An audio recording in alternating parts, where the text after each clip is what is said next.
할렐루야. 거룩한 주일, 오늘은 특별히 성령 강림 주일입니다. 다 함께 기도하시며 예배로 나가시겠습니다.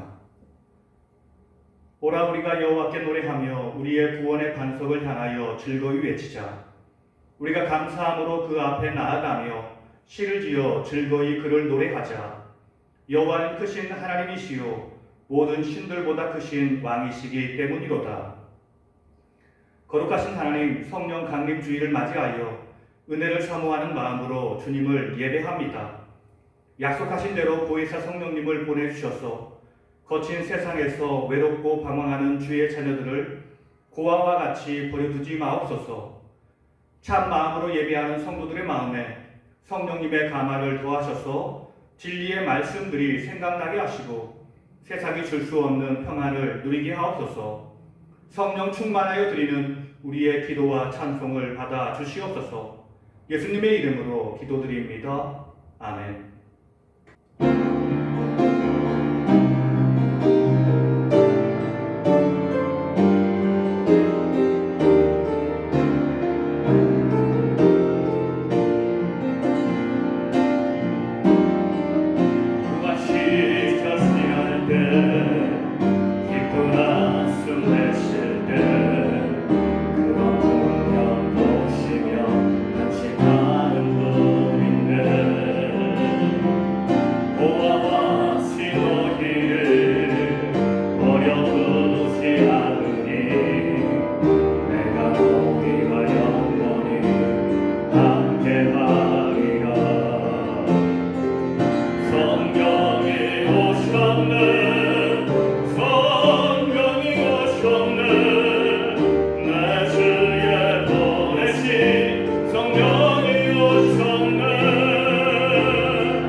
King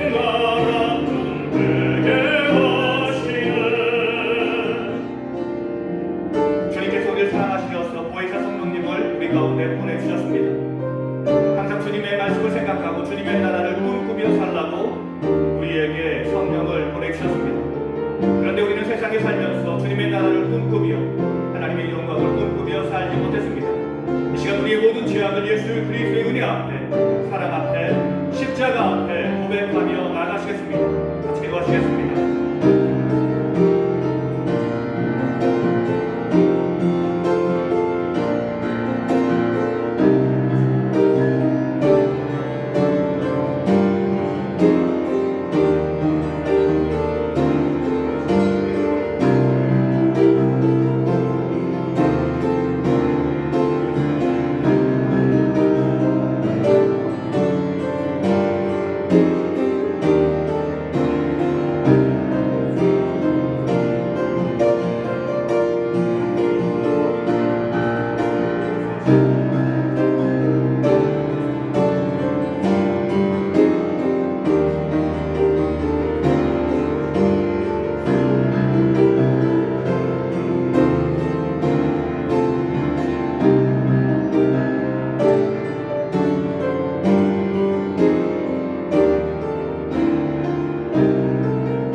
여기 죄인된 우리를 향하신 주님의 용서의 말씀이 있습니다.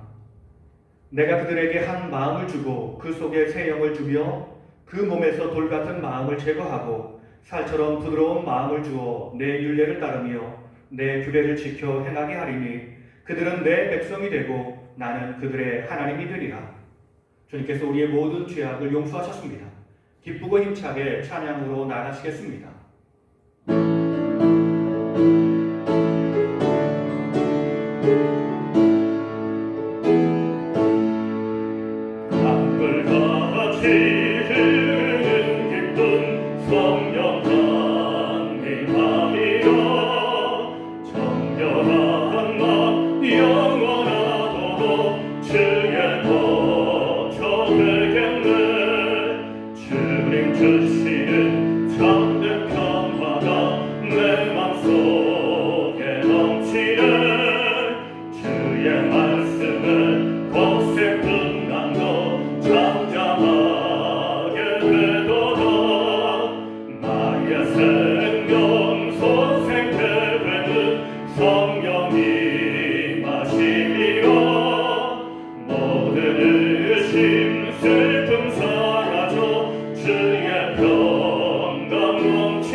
교동문 시편 104편의 말씀입니다. 여호와여 주께서 하신 일이 어찌 그리 많은지요. 주께서 지혜로 그들을 다 지으셨으니 주께서 지으신 것들이 땅에 가득하니이다. 거기에는 크고 넓은 바다가 있고 그 속에는 생물 곧 크고 작은 동물들이 무수하니이다. 그곳에는 배들이 다니며 주께서 지으신 리와 야단이 그 속에서 노나이다. 이것들은 다 주께서 때를 따라 먹을 것을 주시기를 바라나이다. 주께서 주신즉 그들이 받으며 주께서 손을 펴신즉 그들이 좋은 것으로 만족하다가 주께서 낫을 숨기신즉 그들이 떨고 주께서 그들의 호흡을 거두신즉 그들은 죽어 먼지로 돌아가나이다. 나의 기도를 기쁘게 여기시기를 바라나니 나는 여호와로 말미암아 즐거워하리로다. 내 영혼아 여호와를 송축하라. 할렐루야. 아멘. 하늘에 계신 우리 아버지, 아버지의 이름을 거룩하게 하시고 아버지의 나라가 오게 하시며 아버지의 뜻이 하늘에서와 같이 땅에서도 이루어지게 하소서. 오늘 우리에게 일용할 양식을 주시고 우리가 우리에게 잘못한 사람을 용서하여 준 것 같이 우리 죄를 용서하여 주시고 우리를 시험에 빠지지 않게 하시고 악에서 구하소서. 나라와 권능과 영광이 영원히 아버지의 것입니다. 아멘. 오늘은 거룩한 주일 성령 강림 주일입니다. 성령님께서 이 자리에 임재하여 주셔서 우리의 마음과 우리의 삶과 우리의 교회를 새롭게 하시기를 기도하기로 합니다. 우리의 모든 예배가 성령 안에서 주님께 온전히 상달될 수 있도록 주님 홀로 영광 받아 주시옵소서. 그리고 삶에 지친 모든 믿음의 성도들이 주의 은혜와 사랑과 축복으로 말미암아 그 자리에서 일어설 수 있도록 예배를 위해서 공동체를 위해서 힘차게 기도하며 나가시겠습니다.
살아계신 예수님의 이름으로 감사하며 기도드립니다. 아멘. 오늘 우리에게 주신 하나님의 말씀은 사도행전 2장의 말씀입니다. 1절에서 4절, 14절에서 21절까지 말씀입니다. 오순절 날이 이미 이름에 그들이 다 같이 한 곳에 모였더니 호련히 하늘로부터 급하고 강한 바람 같은 소리가 있어 그들이 앉은 온 집에 가득하며 마치 불의 혀처럼 갈라지는 것들이 그들에게 보여 각 사람 위에 하나씩 임하여 있더니 그들이 다 성령의 충만함을 받고 성령이 말하게 하심을 따라 다른 언어들로 말하기를 시작하니라. 베드로가 11 사도와 함께 서서 소리를 높여 이르되 유대인들과 예루살렘에 사는 모든 사람들아 이 일을 너희로 알게 할 것이니 내 말에 귀를 기울이라. 때가 제3시니 너희 생각과 같이 이 사람들이 취한 것이 아니라 이는 곧 선지자 요엘을 통하여 말씀하신 것이니 일렀으되 하나님이 말씀하시기를 말세에 내가 내 영을 모든 육체에 부어주리니 너희의 자녀들은 예언할 것이요 너희의 젊은이들은 환상을 보고 너희의 늙은이들은 꿈을 꾸리라. 그때 내가 내 영을 내 남종과 여종들에게 부어주리니 그들이 예언할 것이요 또 내가 위로 하늘에서는 기사를 아래로 땅에서는 징조를 베풀리니 곧 피와 불과 연기로다. 주의 크고 영화로운 날이 이르기 전에 해가 변하여 어두워지고 달이 변하여 피가 되리라. 누구든지 주의 이름을 부르는 자는 구원을 받으리라 하였느니라. 아멘. 사랑하는 가족들과 인사 나누겠습니다. 하나님이 우리와 함께 하십니다. 하나님이 우리와 함께 하십니다. 교회의 영이신 성령님, 오늘은 성령 강림 주일입니다. 우리가 성령을 이야기한다면 성령님은 예수님이 보내주셔서 이 땅에 오셨고 신약 시대에만 활동하는 것으로 생각하는 많은 성도들이 있습니다. 특별히 성령을 생각하면 사도행전 2장에 기록된 사건을 먼저 떠오르기 쉽습니다. 오순절 성령이 나타난 놀라운 역사가 우리의 마음을 감동을 주기 때문에 그렇습니다. 그러나 성령님은 신약 시대에 이 땅에 오신 분이 아니십니다.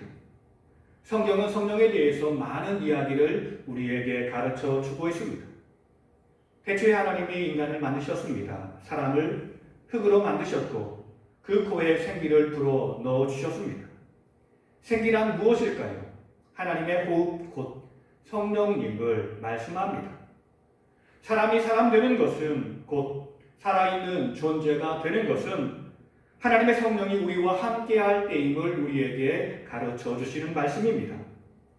이스라엘 백성들이 애굽에서 430년을 종살이하고 하나님의 은혜로 모세의 인도를 따라 광야로 나아갑니다. 광야에서 그들은 하나님의 집을 지었습니다. 그것은 성막입니다.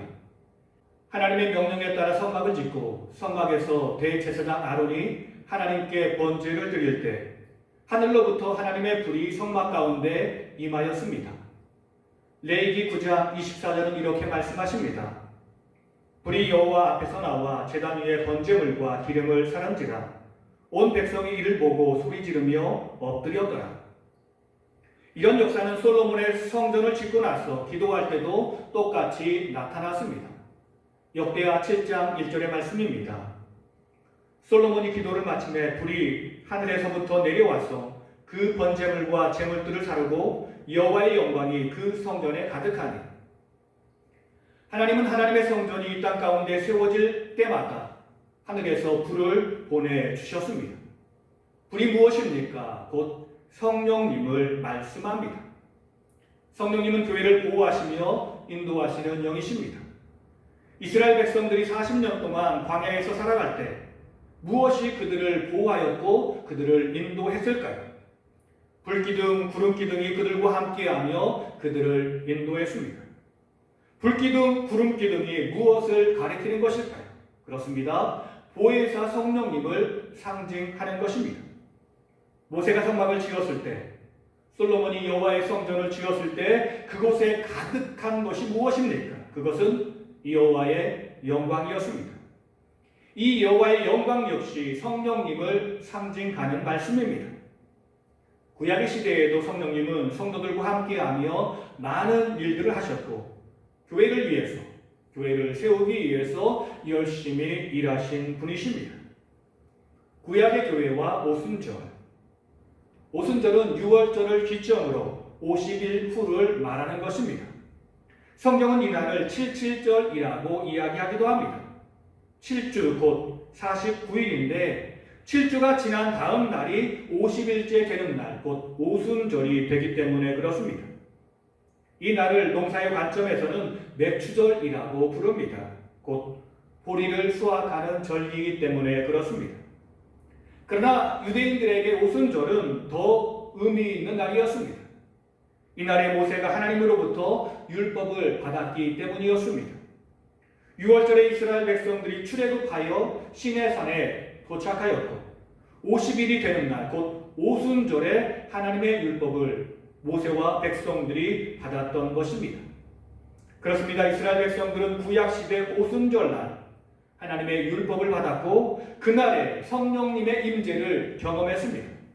하나님의 영광이 그 자리에 충만했다라고 성경은 우리에게 말씀하고 있습니다. 그런데 여러분, 율법의 시대에 성령님은 큰 힘과 능력을 발휘할 수 없었습니다. 왜냐하면 사람은 율법이 요구하는 대로 살 수 없기 때문이었습니다.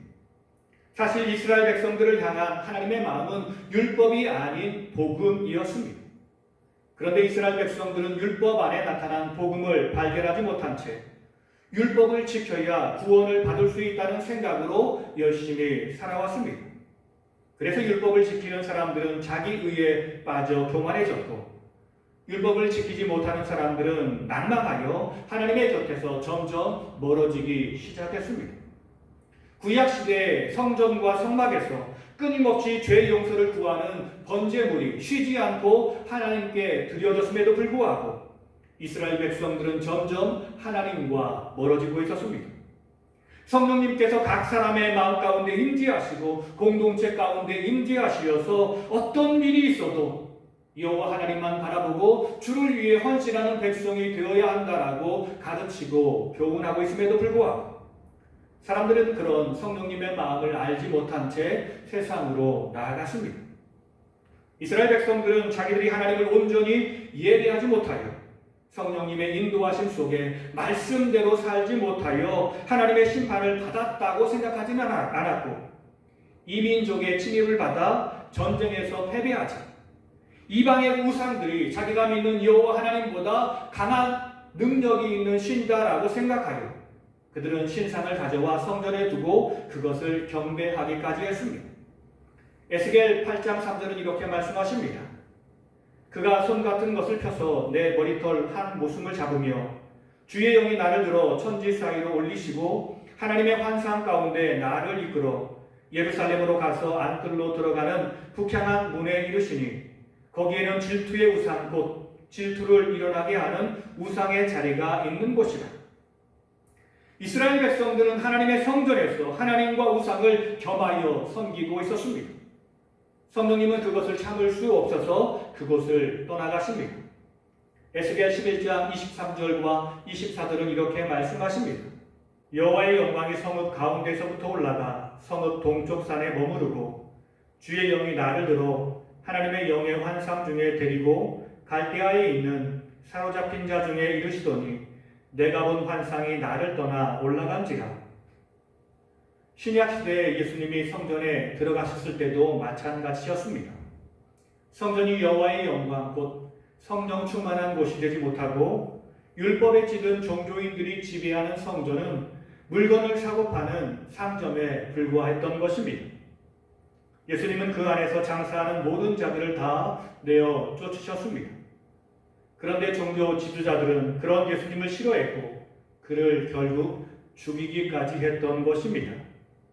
이처럼 율법주의, 자기 자랑, 자기 공로, 자기 성공에 이끌려 사는 사람은 아무리 성령님이 이 땅에 오셔서 역사하셔도 그분을 거부하기 때문에 성령님은 그곳에 정착하지 못하시고 그곳을 떠나실 수밖에 없는 것입니다. 오늘 이 시대에도 율법주의적인 사고방식으로 성령님을 이해하는 많은 사람들이 있습니다. 잘못된 성령운동.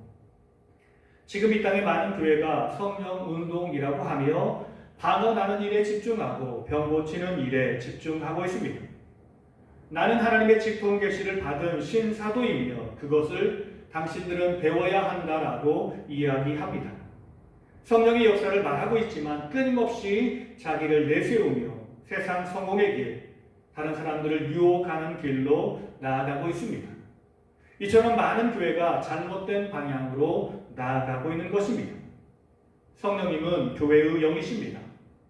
이 땅에 하나님의 나라를 만들기 위해 하나님이 원하시는 교회 공동체를 세우기 위해 우리 가운데 오시어서 우리를 인도하시는 분이 바로 성령 하나님이십니다. 그리고 한 영혼 안에 거하시며 그곳을 거룩한 성전으로 만들어 가시는 분이 성령님이십니다. 에스겔 11장 19절 20절은 이렇게 말씀하십니다.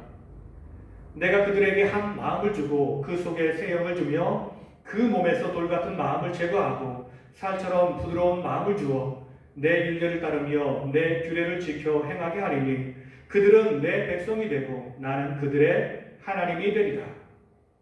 예수님이 보내주신 성령님. 신약시대에 예수님이 교회 가운데 보내주신 성령님은 교회 가운데 놀라운 일을 이루어 나가셨습니다. 먼저는 제자들이 회개했습니다. 사도행전 2장 38절은 이렇게 말씀하십니다. 베드로가 이르되 너희가 회개하여 각각 예수 그리스도의 이름으로 세례를 받고 죄 사함을 받으라. 그리하면 성령의 선물을 받으리니. 사도 베드로는 너희가 성령을 받기 위해서 먼저 회개해야 한다라고 가르치고 있습니다. 여러분, 회개란 무엇입니까?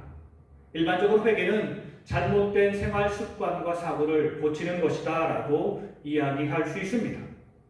그러나 베드로가 말씀하시는 회개는 그런 것이 아닙니다. 베드로는 예수 그리스도의 이름으로 세례를 받으라 라고 말씀합니다. 곧 회개는 예수 중심적인 삶으로 변화되는 것을 말씀하는 것입니다. 내 인생의 주인공이 내가 아니라 오직 주님이심을 기억하며 주님 중심으로 살아가는 삶을 말하는 것입니다. 이 일이 우리가 가진 궁극적인 문제인 죄의 문제를 해결할 수 있는 유일한 방법임을 우리가 기억하는 것입니다. 그렇습니다. 성령님은 우리 구주 예수님을 알게 하시는 분이십니다. 성령님은 우리 구주 예수님을 우리가 믿을 수 있도록 도와주시는 분이십니다. 그것으로 말미암아 우리의 모든 죄를 용서받고 그 믿음으로 이 세상을 담대하게 살아가게 하시는 분이 바로 우리 성령님이십니다. 주님의 제자들은 바로 그런 과정을 거쳤습니다. 주님의 제자들도 처음부터 그런 사람들은 아니었습니다. 자기의 유익을 위해서 주님을 부인했던 사람들이었습니다. 그들도 세상 사람들처럼 자신의 성공을 추구했던 사람, 자기 나라와 자기 의를 추구했던 사람들이었습니다. 그런데 이것이 죄악임을 주님이 그들에게 가르쳐 주셨습니다. 주님이 십자가의 사랑을 통해서 그리고 자상하신 주의 말씀을 통해서 주의 제자들에게 교훈하시고 가르쳐 주셨습니다. 예수님은 자신이 십자가를 지시기 전부터 제자들의 연약함을 아셨고 그것에 대해서 여러 차례 경고의 말씀을 해 주셨습니다. 주님은 제자들이 자신을 부인하실 것을 아시면서도 끝까지 제자들과 함께 하시며 그들에게 크신 사랑과 자비를 베풀어 주셨습니다. 제자들은 이 일을 통해 자신의 모든 운명이 주님의 능력의 손 안에 있음을 깨닫게 되었습니다. 그리고 나서 그들은 새로운 삶의 방향, 곧 나 자신을 위한 삶이 아닌 오직 주님을 위한 삶으로 거듭나게 되었습니다. 두 번째, 회개하는 자에게 성령님이 강한 능력으로 임하셨습니다. 자신의 잘못을 회개하고 간절히 성령을 기다리는 백성에게 성령님은 강한 능력으로 함께 주셨습니다. 2절과 3절은 이렇게 말씀하십니다.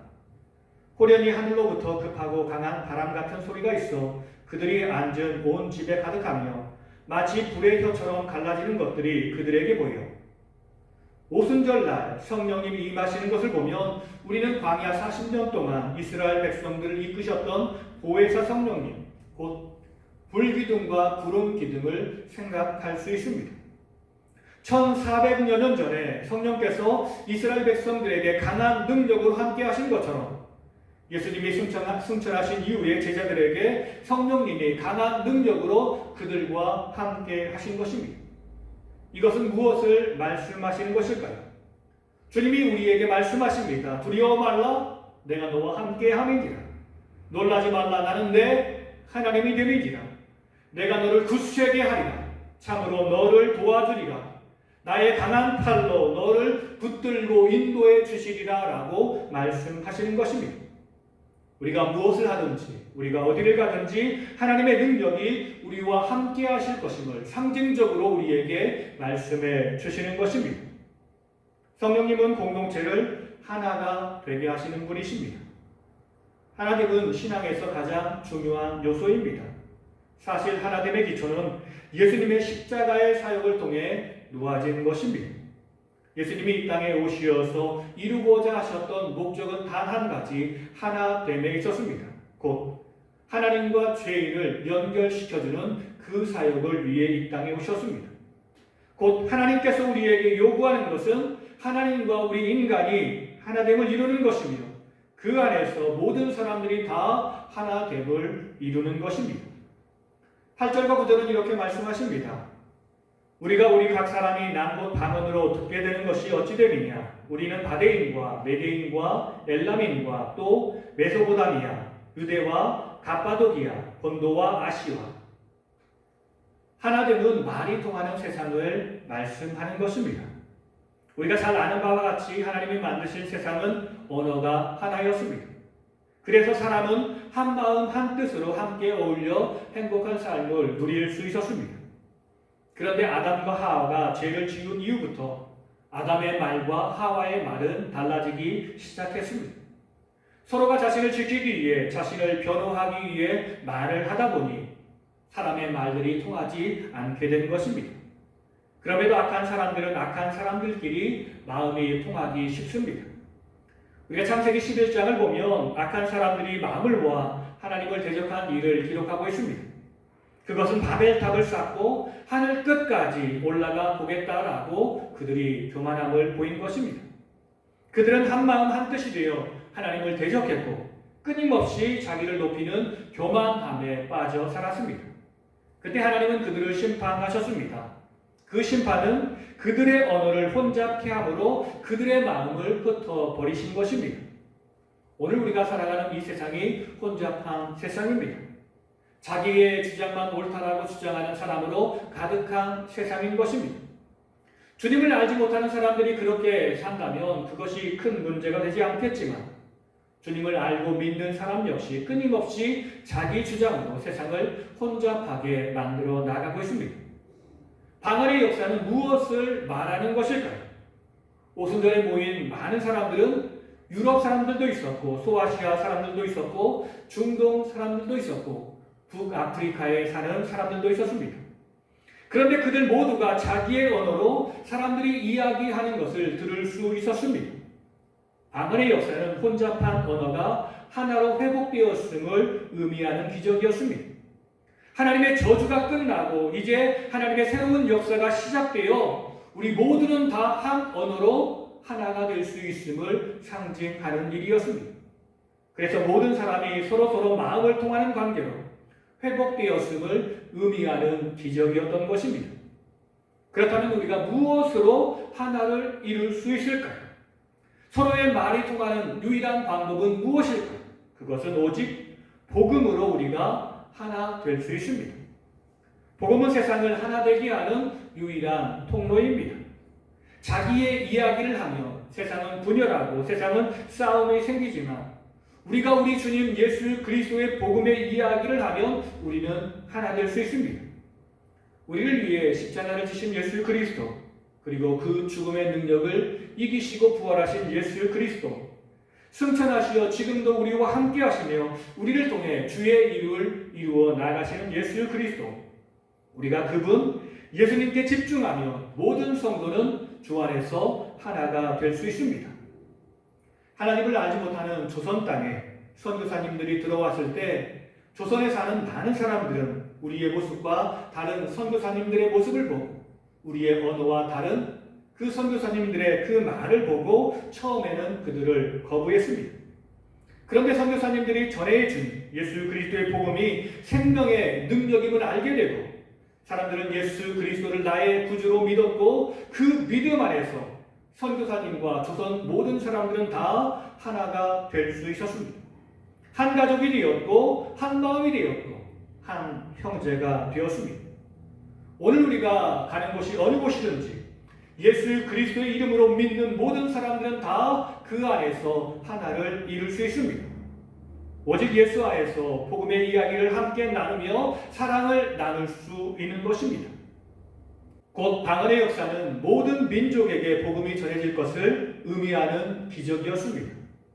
이렇게 방언의 역사를 체험하고 복음은 세상으로 퍼지기 시작했습니다. 처음에 주님의 제자들은 열방을 향한 주님의 마음을 알지 못한 채 유대인들에게만, 자기 민족에게만 복음을 전하려 노력했습니다. 그때 주님은 강권적으로 주의 복음이 유대인에게서 이방인에게 복음을 전할 수 있도록 큰 은혜를 베풀어 주셨습니다. 아시아에서 유럽에 복음이 전해지도록 하셨습니다. 그리고 아프리카까지 주의 복음이 전파되도록 하셨습니다. 모든 열방이 주님 앞으로 나오게 될 것을 표현한 말씀인 것입니다. 오늘 우리는 어떻게 살아가고 있습니까? 방언을 무엇이라고 생각하고 있습니까? 다른 사람들이 알아들을 수 없는 말, 곧 천사의 말이라고 생각하고 있습니까? 그래서 방언하며 기도하는 일에 집중하고 있습니까? 그렇습니다. 분명 그런 방언도 있습니다. 고린도전서에 나오는 방언이 바로 그런 방언입니다. 그러나 주님이 진정 우리에게 요구하시는 방언은 고린도전서의 방언이 아닌 사도행전적 방언을 우리에게 요구하는 것입니다. 우리의 말을 통해, 우리의 삶을 통해 세상에 온전히 주님의 복음이 전파되기를 원하시는 것입니다. 우리는 이 말씀을 기억하면서 베드로가 하는 설교에 집중해야 합니다. 우리는 주님의 분명한 뜻을 알고 행하며 살아야 합니다. 베드로는 오순절 성령의 역사를 구약 성경인 요엘서를 인용하며 다음과 같이 이야기하고 있습니다. 17절의 말씀입니다. 하나님이 말씀하시기를 말세 내가 내 영을 모든 육체에 부어주리니 너희의 자녀들은 예언할 것이요 너희의 젊은이들은 환상을 보고 너희의 늙은이들은 꿈을 꾸리라. 구약의 선지자인 요엘은 성령의 역사를 이렇게 이야기했습니다. 너희의 자녀들은 예언할 것이요 너희의 젊은이는 환상을 보게 될 것이요 너희의 늙은이는 꿈을 꾸게 되리라 라고 말씀하십니다. 이 말은 나이에 따라서 성령의 역사가 다르다는 의미가 아닙니다. 비록 나이는 달라도 19절에 따르면 비록 성별은 다르다 할지라도 성령의 역사는 동일하게 나타날 것임을 우리에게 말씀하시는 교훈입니다. 그러한 관점에서 우리는 예언과 환상과 꿈을 같은 것으로 이해해야 합니다. 곧 예언과 환상과 꿈은 각각 다른 사역을 상징하는 것이 아니라 동일한 사역을 가리키는 말씀입니다. 이 시대에 수많은 믿음의 성도들이 예언의 은사를 받기를 기도합니다. 특별히 꿈을 꾸고 환상을 보기를 기도합니다. 그래서 예언을 하는 사람들이 있다면 그 사람을 찾아가 예언 기도를 받기도 하고, 환상을 보고 꿈을 꾸는 사람이 있다면 그 사람을 찾아 나서기에 노력하는 것입니다. 그런데 이것은 주님의 마음을 알지 못하는 어리석은 행동입니다. 우리는 그 사람의 과거를 보면 미래를 알 수 있습니다. 공부 안 한 사람은 절대로 공부를 잘 할 수 없습니다. 부지런하게 일하지 않은 사람은 부자가 될 수 없습니다. 주님을 향한 온전한 믿음을 가지지 못한 사람은 천국에 갈 수 없습니다. 성경이 말하는 예언은 누구든지 우리 주 예수 그리스도, 우리를 위해서 죽으시고 부활하신 예수 그리스도를 믿으면 구원받고 믿지 않으면 지옥에 떨어질 것이다 라고 말씀하시는 말씀입니다. 그렇다면 환상과 꿈은 무엇입니까? 우리가 환상과 꿈을 통해 보는 것은 무엇일까요? 단순히 우리의 미래일까요? 앞으로 일어날 일들일까요? 그렇지 않습니다. 주님이 우리의 삶을 통해 이루어 나아가길 원하시는 그 모든 일들을 우리에게 환상을 통해 보여주시고 우리에게 꿈을 통해 보여주시는 것입니다. 그러므로 우리는 그러한 의미에서 우리가 환상을 볼 수 있는 유일한 길은 하나님의 말씀 안에 있다는 것을 우리는 기억해야 합니다. 우리는 말씀을 통해 우리를 향한 주님의 분명한 뜻을 알 수 있기 때문에 그렇습니다. 그렇기에 우리는 다른 곳에 집중하지 말고 다른 사람에게 집중하지 말고 우리 주님과 주의 말씀에 집중하며 살아야 합니다. 우리의 아이들도 우리의 젊은 어른들도 그리고 연로하신 어른들까지도 주님과 주의 말씀에 집중하며 매일매일 주님의 뜻을 알아가야 합니다. 남자나 여자나 종이나 자유인이라 할 것 없이 모든 사람들이 우리 주님과 주의 말씀에 집중하며 살아가야 합니다. 결론의 말씀입니다. 모든 것은 진리로 판단될 것입니다. 복음이 전파될 때, 곧 기독교가 시작될 때 주님의 제자들은 사람들 앞에서 놀라운 기적과 놀라운 능력을 보이며 주의 복음을 전파했습니다. 베드로나 바울 등 수많은 제자들이 놀라운 기적을 사람들 앞에 보여준 것입니다. 그런데 그런 기적의 역사는 주 2세기 중엽이 되면서 현저하게 감소되기 시작되었습니다. 그러자 성령님은 옛날에는 선지자들과 사도들 통해 말씀하셨지만 오늘날에는 그렇지 않다라고 생각하는 사람들도 있었습니다. 그 후에 교회는 제도나 교회의 교리를 가르치는 일에 집중하기 시작했습니다. 그런데 이것에 반대하는 사람들도 있었습니다. 그는 몬타누스라는 사람이었습니다. 그는 요즘 성령 운동, 잘못된 성령 운동을 시작한 태초의 사람이라고 말할 수 있습니다. 그는 사도들의 영적 은사와 능력, 특별히 계시를 받는 능력에 집중했습니다. 이들은 방언으로 기도하는 것에 집중했고 다른 사람들이 보지 못한 환상을 보는 것에 집중하며 살았습니다. 이들은 처음에 순수한 마음으로 시작했지만 그 길은 점점 악한 길로 나아가고 있었습니다. 성령의 사역을 아전인숙적으로 해석했으며 자기를 성령님의 도구라고 이야기하며 자기가 하는 모든 말은 성령님이 하셔서 이렇게 전파되는 것이다라고 가르쳤고 자기의 영적 체험을 절대화했으며 지나치게 종말을 강조함으로써 전통적 교회를 무너뜨리기 시작했던 것입니다. 이로 인해 교회는 교회사 중 처음으로 몬타누스와 그 추종자들을 이단으로 정죄했습니다. 우리는 예수 그리스도를 알아갈 때 지적으로 알아야 하고 감성적으로 알아야 하고 의지적으로 알아야 합니다. 말씀을 중심으로 합리적으로 생각하고 이성적으로 생각해야 하지만 주님의 놀라운 기적과 은혜가 우리의 이성과 우리의 생각을 뛰어넘을 수 있다는 것을 우리는 인정해야 합니다. 그러나 우리가 집중해야 하는 것은 예수 그리스도의 삶과 인격을 모든 사람들에게 전하는 일이 주님께서 우리에게 맡기신 최우선 사역임을 우리는 기억해야 합니다. 그래서 우리는 바른 믿음을 가지고 주의 복음과 주님을 세상에 전파하는 일에 집중하며 살아가야 합니다. 이 진리가 구원과 심판을 판단하는 기준이 될 것입니다. 주 예수 그리스도를 알지 못하고 주 예수 그리스도를 온전히 믿지 않고는 어느 누구도 구원을 받을 수 없으며 모든 사람들이 다 심판을 받게 될 것입니다.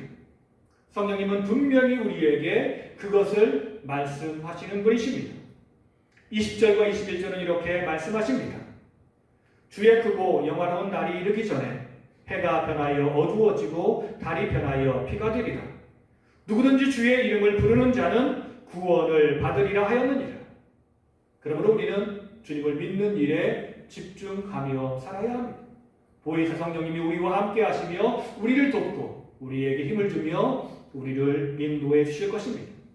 이 믿음으로 온전한 믿음 가운데 서며 끝까지 보혜사 놀라운 능력으로 승리하는 우리의 삶이 되기를 예수님의 이름으로 간절히 축원합니다. 다 함께 기도하시겠습니다. 진실로 우리를 사랑하시어 이 땅에 교회를 세워주시고 교회를 통해 하나님의 나라를 이루어 가시는 주님, 교회를 이 땅에 든든히 세워주시기 위해 성령님을 보내주신 주님, 우리가 그런 주님의 마음을 알고 성령님의 도우심 안에서 진리이신 예수 그리스도를 중심으로 교회를 세워나가는 믿음의 공동체가 되게 하옵소서. 주님의 주되심을 온 세상에 전하며 사는 우리 모두가 되게 하옵소서. 교회를 흔들고 파괴하는 어떤 악의 세력에 동조하지 않게 하시고 믿음으로 교회를 지켜나가는 주의 일꾼이 되게 하옵소서. 성령이시여 우리와 함께 하시어 우리 교회를 붙들어 주시고 우리를 붙들어 주시옵소서. 성령님을 우리에게 보내주신 예수님의 이름으로 간절히 기도드립니다. 아멘. 찬양하시면서 준비한 예물 하나님께 올려드리겠습니다. 모든 영광과 존귀와 능력 받으소서, 받으소서. 영광과 존귀와 능력 받으소서, 받으소서. 그리스도 살아계신 하나님. 부족하고 연약한 인생을 살아가는 우리를 위해 보혜사 성령님을 보내주시어 주님의 힘과 능력과 사랑을 베풀어 주신 주님, 또한 이 땅에 교회를 세우시어 교회 안에 믿음의 성도들과 한 가족으로 힘들고 어려운 일들을 도우며 협력하며 극복하게 하신 주님, 진심으로 감사드립니다. 주님의 은혜와 성령님의 보살핌 속에 우리가 지난 한 주간도 평안하게 행복하게 살 수 있었습니다. 모든 것이 주님의 은혜와 사랑임을 기억하며 내가 가진 모든 것을 주님께 드리는 마음으로 우리의 물질과 시간과 몸과 마음과 영혼까지 드리오니 이 모든 것을 주님 기쁨으로 받아주시옵소서. 우리의 헌신이 주님의 나라와 영광을 위해서, 사랑하는 교회 공동체를 위해서, 그리고 빛을 잃어 어두워진 세상을 위해서 잘 사용될 수 있도록 큰 은혜를 베풀어 주시옵소서. 주여, 이 시간 병든 믿음의 동역자들을 위해 기도하오니 모든 병을 예수 그리스도의 보혈의 능력으로, 성령님의 권능의 능력으로 치유하시고 회복시켜 주시옵소서. 주님의 살아계심과 주님의 능력과 은혜를 선포해 주시옵소서. 삶의 무거운 짐을 지고 가는 주의 백성들에게 주님 함께해 주시어서 그들의 모든 무거운 짐을 대신 지시고 그들이 삶의 모든 문제를 해결하고 가벼운 마음, 기쁜 마음으로 끝까지 주를 위해 헌신할 수 있도록 큰 은총을 베풀어 주시옵소서. 날마다 새롭게 하시는 주님의 은혜를 경험하며 살게 하옵소서. 우리를 사랑하시는 예수님의 이름으로 감사하며 기도드립니다. 아멘. 다시 한번 사랑하는 가족들과 인사 나눌 때 성령 충만으로 교회를 세워나가겠습니다. 성령 충만으로 교회를 세워나가겠습니다. 항상 우리에게 성령 충만이 필요한 줄 믿습니다. 우리 마지막 찬양 하나님께 올려드리겠습니다.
능력과 성령님의 감화, 감동, 교통하심이 이 땅에 하나님의 거룩한 나라 세우신 교회를 통해서 하나님의 영광을 선포하시길 원하여 보혜사 성령님을 이 땅 가운데 보내주시어서 끝까지 우리와 함께 하시며 주의 나라를 선포하며 하나님의 나라를 확장케 하길 원하시는 그 성삼위 하나님의 마음과 하나님의 뜻을 이해하며 주를 위해 죽도록 충성 봉사하며 하나님의 나라를 확장하며 살길 원합니다.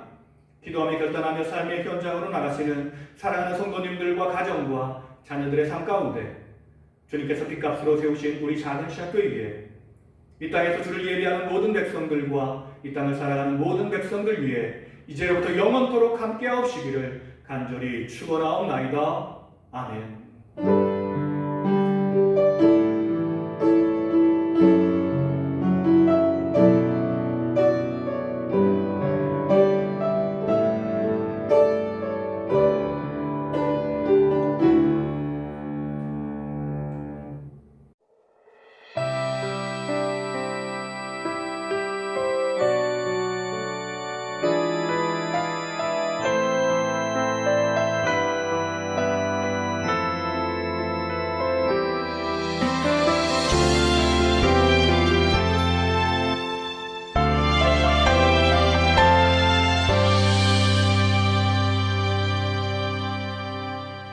허무한 시절 지날 때 깊은 한숨 내쉴 때 그런 풍경 보시며 단식하는 분 있네. 그와 같이 너희를 버려두지 않으리. 내가 너희와 영원히 함께하리라. 성령이 오셨네, 성령이 오셨네, 내 주에 보내신 성령이 오셨네. 우리 인생 가운데 친히 찾아오셔서 그 나라 꿈꾸게 하시네. 억눌린 자 갇힌 자 자유함이 없는 자 피난처가 되시는 성령님 계시네. 주의 영이 계신 곳에 참 자유가 있다네.